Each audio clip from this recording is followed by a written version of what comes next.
Hello again. So this is the part 2 of the paragraph lecture, and we discussed the paragraph structure before, and now I will go into detail on the topic and stress position. And I'm wondering how many of you have heard about the topic and stress position. I know from my last class that actually none of the students did know about it, and in fact I didn't know about it since a couple of years ago. So this is something that hopefully will be new to you. And again, we will talk about the smallest section of a paper today, the paragraphs and the paragraph internal structure. We will go into the sentence structure. We basically dissect the paragraph, and so we are in here, this microstructure in each paragraph. And the importance of this is that we write for the reader. We don't write for ourselves. We want people to read it. And this smallest unit, the paragraphs, they do have linkage between to each of these little paragraphs and become the big story.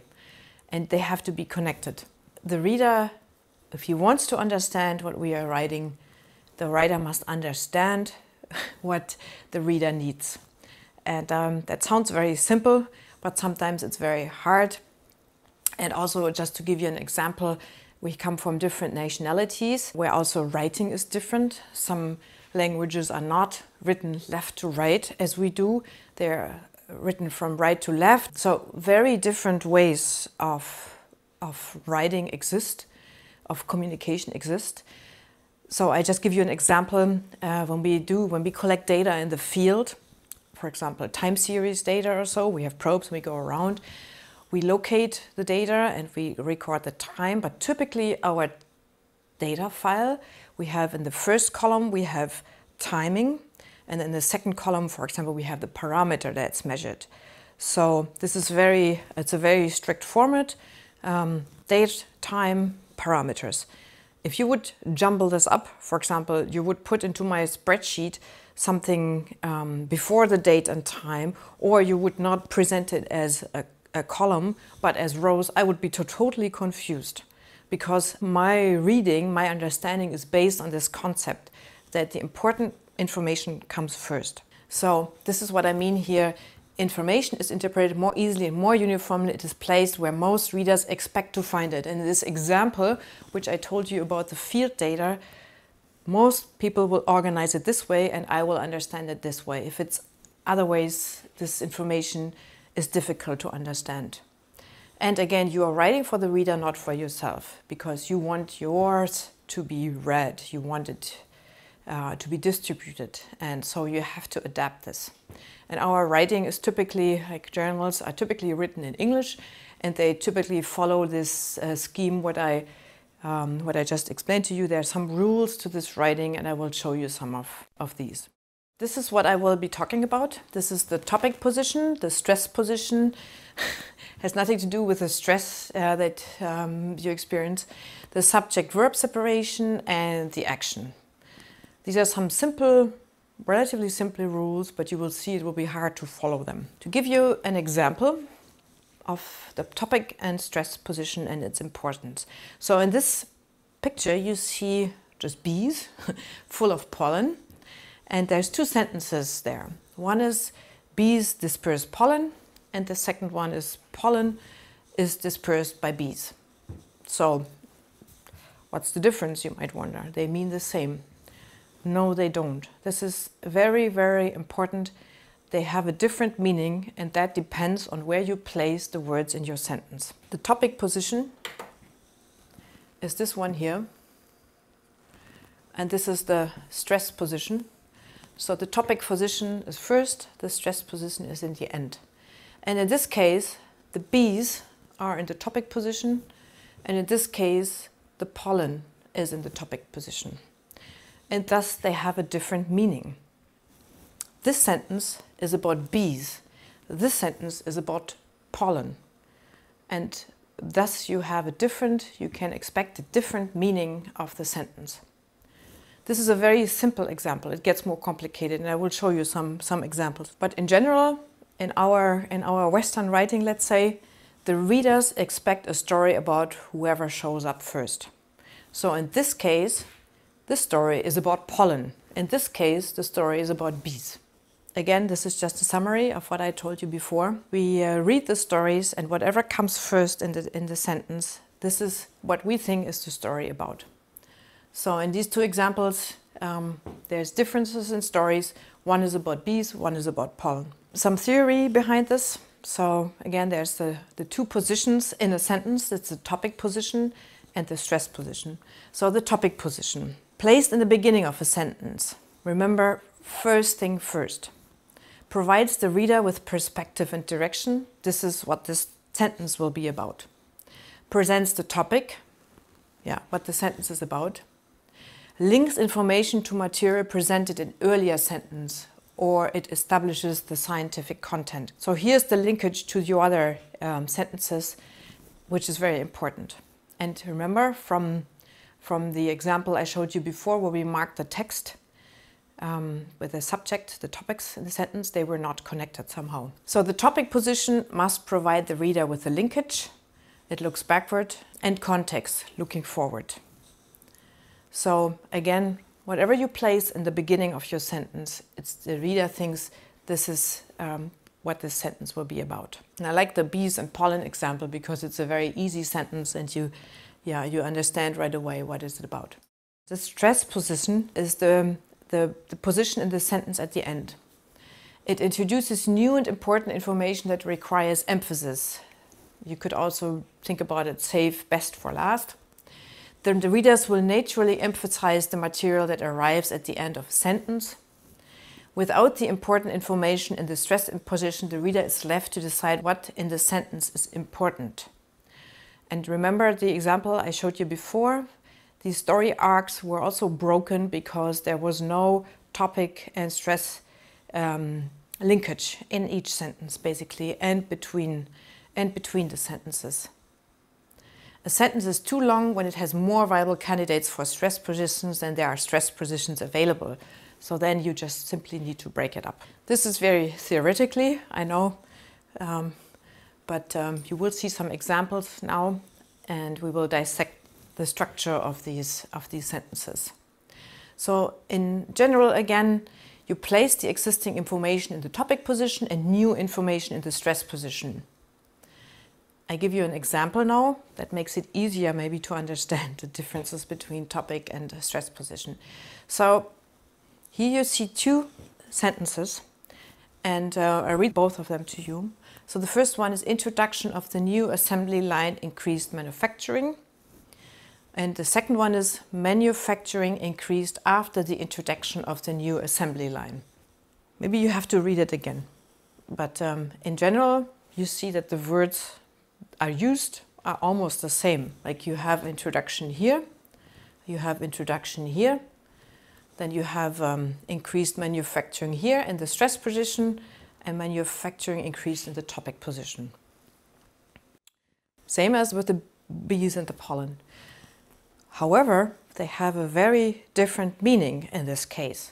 So in the first sentence, I'm gonna highlight now the topic and stress position and tell you what the differences in meanings are. So here you see in blue is the topic position, and these are the words are in different positions, and what it means is that what the reader would get from it, from these two different assembling of the two different positions here.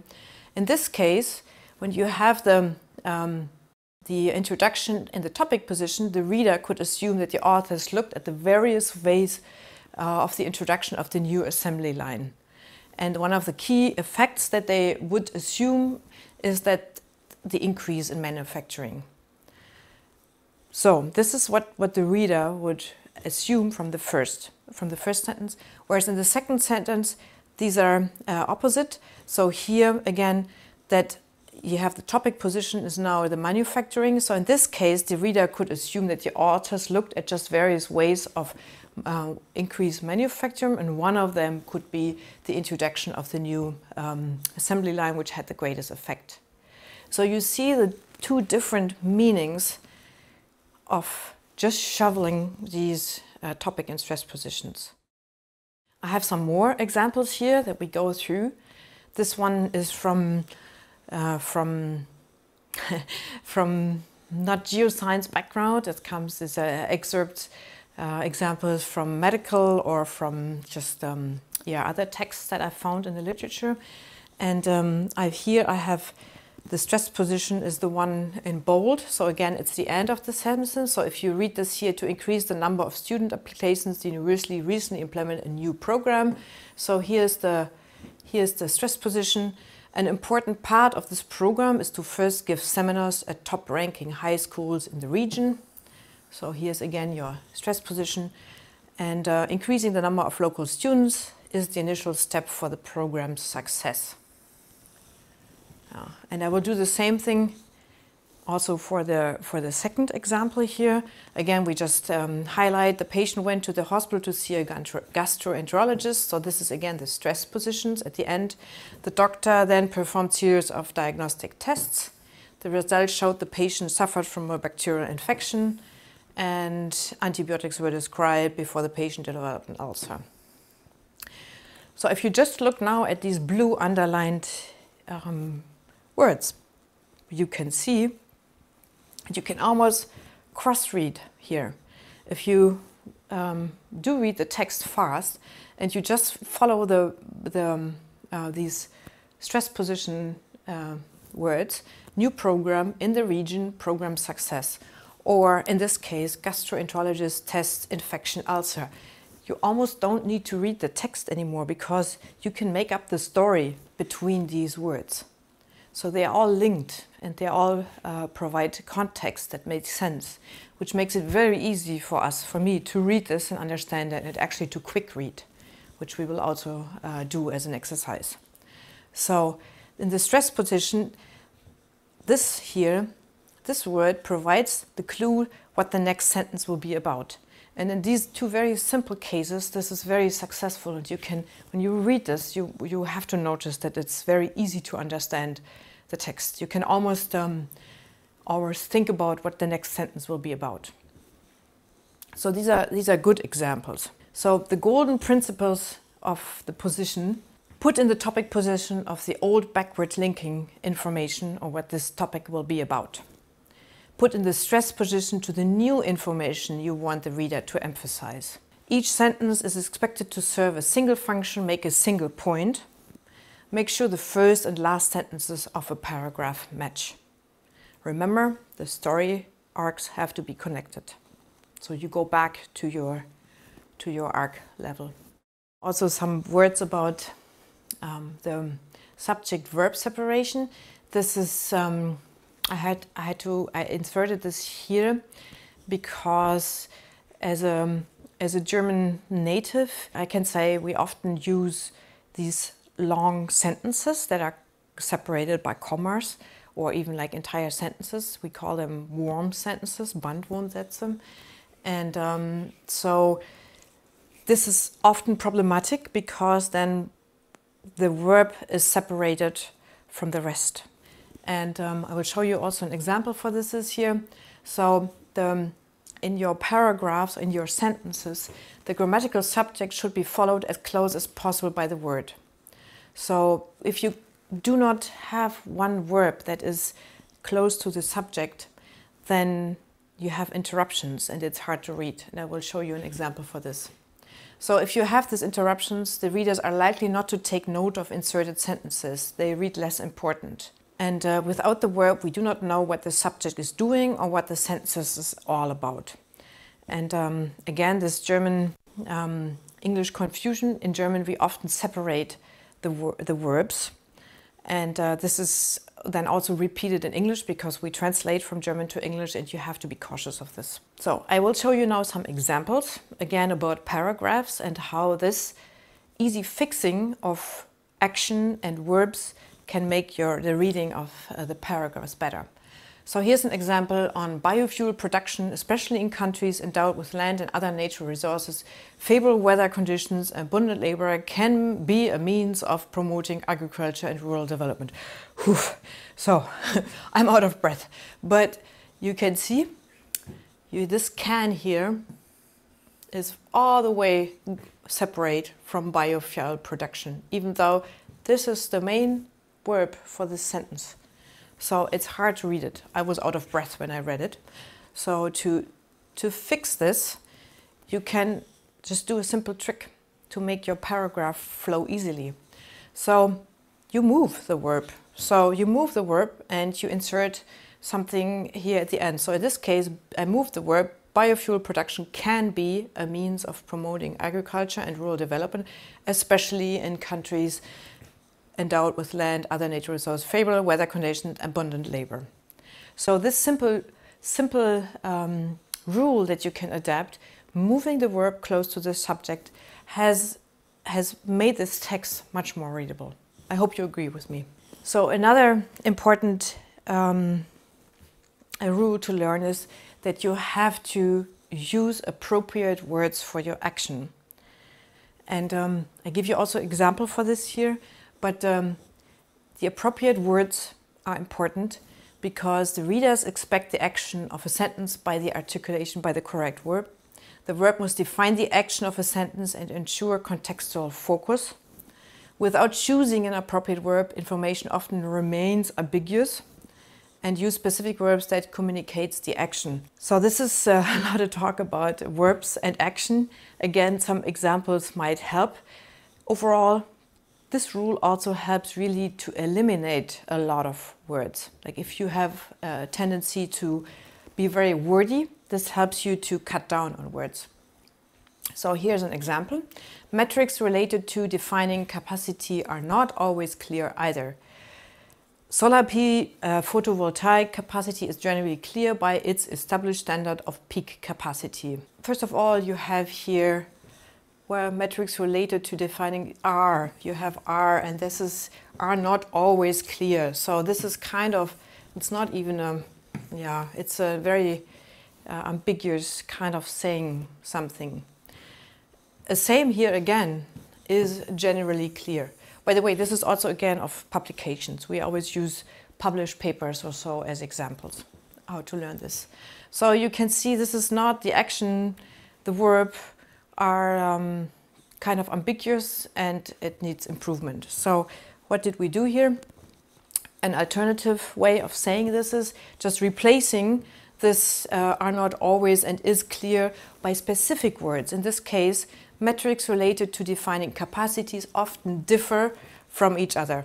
Solar PV capacity is generally defined as an established standard through and so on. You see that it's easy to make the sentence very clear by just choosing the appropriate words of action and be very specific about it. So these are just very simple rules for the paragraphs, for the sentence structure. So again, it's about the topic and the stress position. Readers expect the principal agent to be the grammatical subject at the beginning of the sentence. So this is the topic position. Sentences that start with a secondary clause violate this expectation, and it gets too confusing.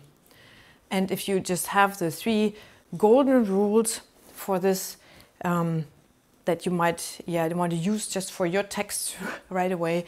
So put the subject first, specify the action by an appropriate verb, and eliminate wordiness. This goes together, as I have just shown you, with the replacement of words.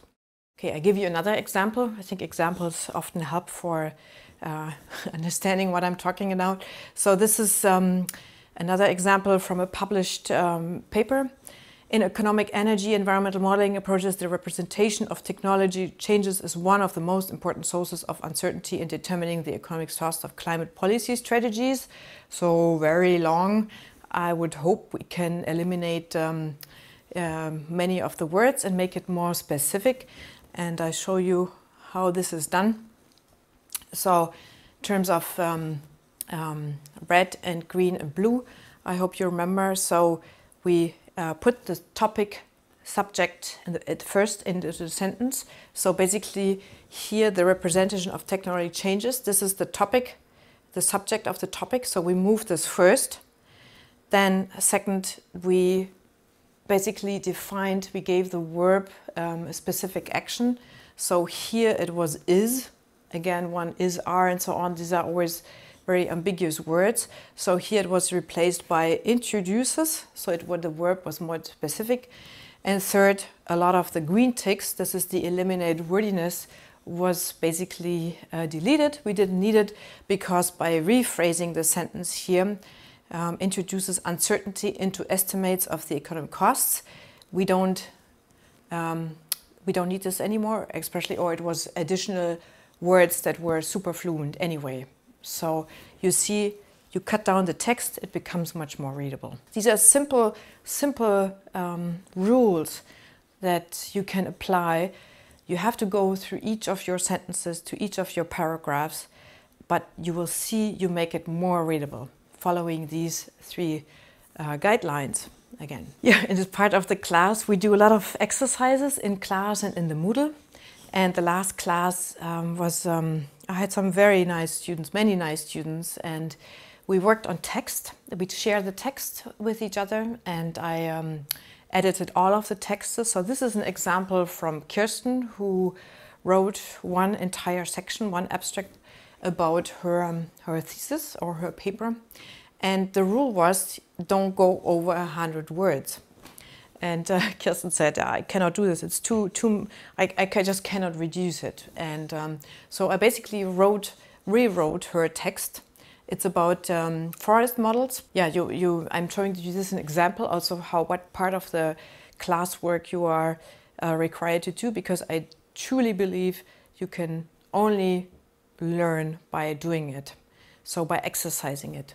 And in this case, so Kirsten submitted the text, 2 others had to comment on it and on the structure and so on. And I also worked on it. So what happens is it looks like this. Don't get frustrated. So these are my edits.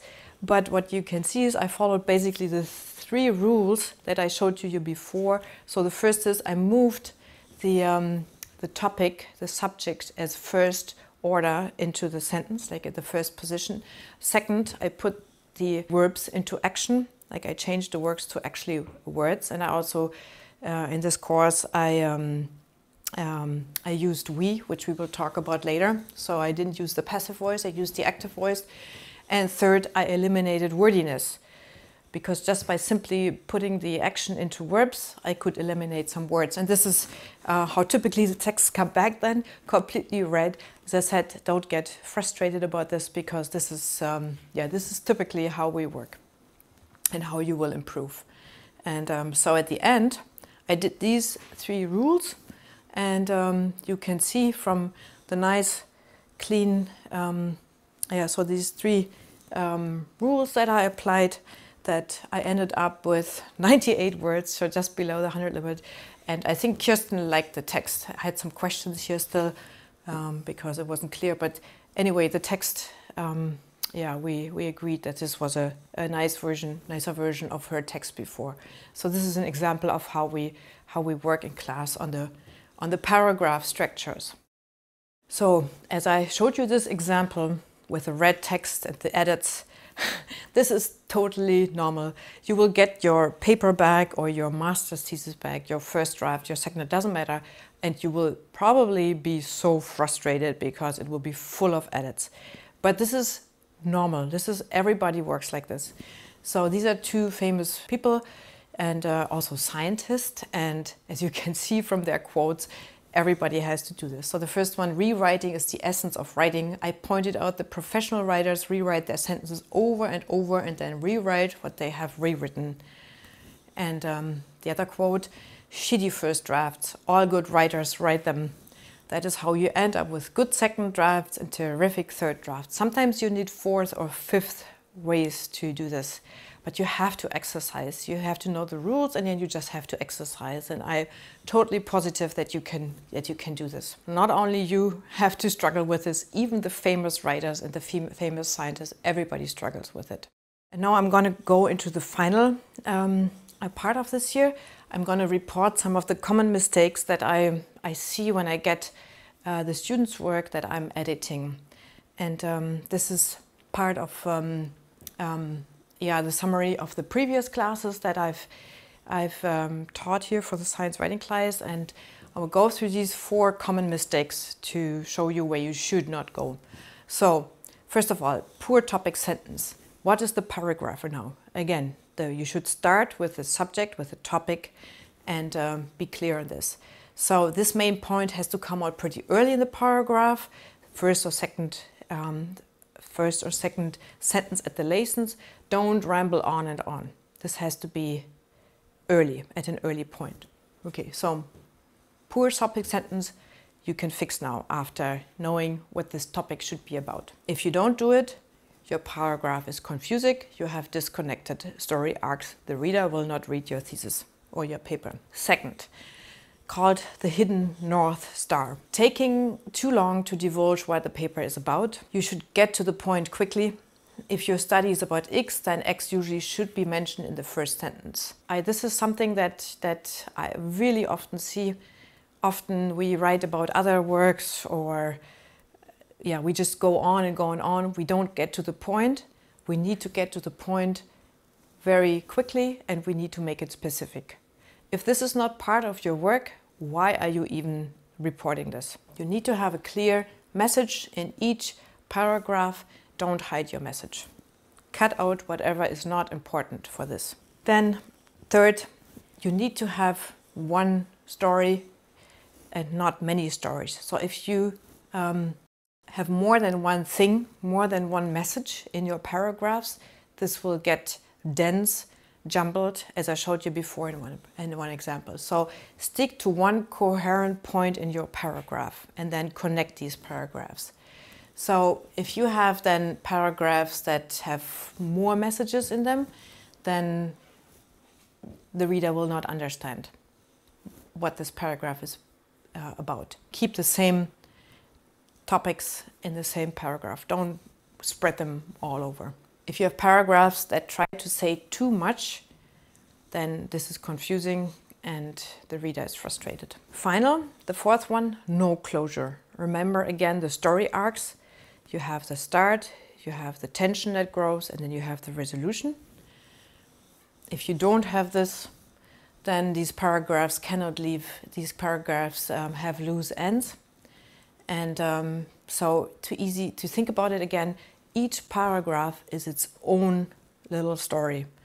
And from the beginning to the end, it has to be connected. Think about these arcs again. If you don't have this closure, then this is confusing. So you need to have this connection between the beginning and to the end of each paragraph. Again, I showed this now many times, but I think it helps visualize the general paper structure. Think about again as in Russian dolls or in arcs that are connected. And also it helps to think about your thesis. If you write just, little paragraphs one day at a time or so, you don't have this big thing hanging on top of you. So it's good to dissect your paper or your thesis into these little structures. But they need to be connected. You need to have a storyline. Again, think about as a Hollywood movie, what would your story be about and who would be your main players in this story? Some summary again on the paragraph structure. Follow the grammatical subject by its verb as soon as possible. Don't separate the verb as we do it in German. Move it close together to the grammatical subject. Place the new information in the stress position for emphasis. This is at the end of the sentence. So the topic position is the beginning of the sentence, and there you place the person or thing whose story sentence is telling at the beginning. So think about again the importance of topic and stress position, bees versus pollen. Number 4, place appropriate old information, material already stated in the discourse, in the topic position for linkage backward and contextualization forward. So again, these topic and stress position, one links backwards, the other looks forward. Articulate the action of every clause or sentence in its verb and make these verbs very specific. Make sure the first and the last sentence fits together, that you have the closure.